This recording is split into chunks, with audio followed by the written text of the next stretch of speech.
MU, di ba? Minsan mutual understanding, pero minsan malabong usapan. Yung malabo, dahil ang pakilala niya sa'yo, kaibigan ka lang niya. Pero pag kayong dalawa na lang, nakikipag-holding hands din naman sa'yo.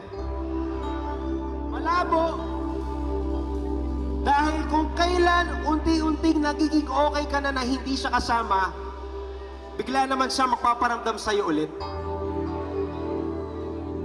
Biglang magchat-chat na, "Oy, kamusta ka na? Miss na kita." At itong susunod na kanta namin ay para sa mga taong gustong magsabi, "Teka nga!" Tumingin sa aking mata, sabihin mo kung ano ba